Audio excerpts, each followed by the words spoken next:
Hello दोस्तों, नमस्कार। बेताल 25 की हिंदी कहानियों में आपका स्वागत है। आज की कहानी है पत्नी किसकी। धर्मपुर नाम की एक नगरी थी। उसमें धर्मशील नाम का राजा राज करता था। उसके अंधक नाम का दीवान था। एक दिन दीवान ने कहा, महाराज, एक मंदिर बनवाकर देवी को बिठाकर पूजा की जाए तो बड़ा पुण्य मिलेगा। राजा ने ऐसा ही किया। एक दिन देवी ने प्रसन्न होकर उससे वर मांगने को कहा। राजा के कोई संतान नहीं थी। उसने देवी से पुत्र मांगा। देवी बोली, अच्छी बात है, तेरे बड़ा प्रतापी पुत्र होगा।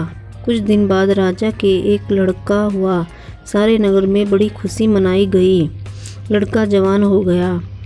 एक दिन एक धोबी अपने मित्र के साथ उस नगर में आया।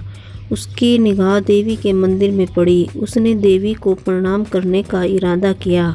उसी समय उसे एक धोबी की लड़की दिखाई दी जो बड़ी सुंदर थी।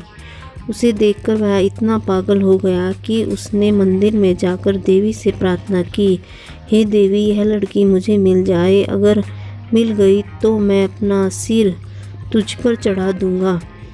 इसके बाद वह हर घड़ी बेचैन रहने लगा। उसके मित्र ने उसके पिता से सारा हाल कहा। अपने बेटे की यह हालत देखकर वह लड़की के पिता के पास गया और उससे अनुरोध करने पर दोनों का विवाह हो गया। विवाह के कुछ दिन बाद लड़की के पिता के यहाँ उत्सव हुआ। उसमें शामिल होने के लिए न्योता आया। मित्र के साथ लेकर दोनों चले। रास्ते में उसी देवी का मंदिर पड़ा तो लड़के को अपना वादा याद आ गया। उसने मित्र और स्त्री को थोड़ी देर रुकने को कहा और स्वयं जाकर देवी को प्रणाम करके इतने जोर से तलवार मारी कि उसका सिर धड़ से अलग हो गया। कुछ देर हो जाने पर जब उसका मित्र मंदिर के अंदर गया तो देखता क्या है कि उसके मित्र का सिर धड़ से अलग पड़ा है। सोचने लगा कि यह दुनिया बड़ी बुरी है।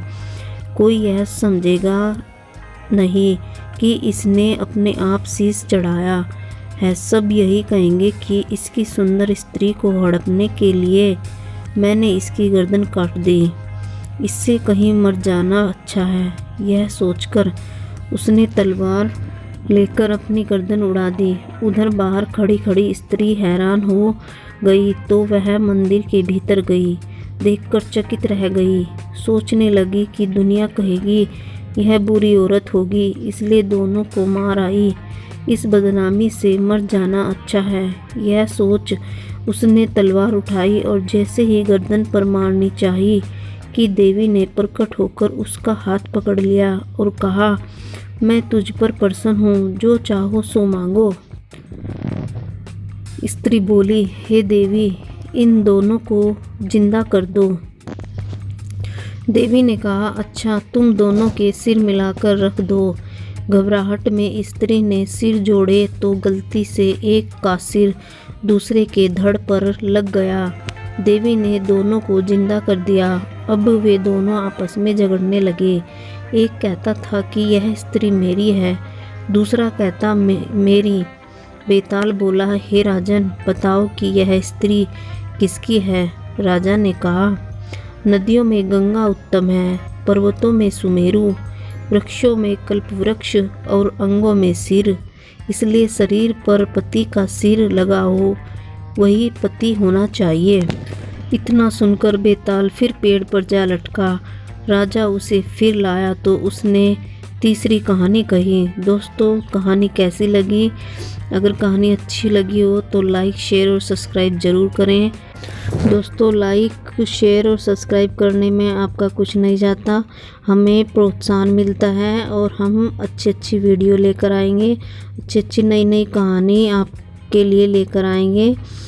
तो मिलते हैं नेक्स्ट वीडियो में। तब तक के लिए नमस्कार। जय हिंद, जय भारत। स्वस्थ रहिए, मस्त रहिए।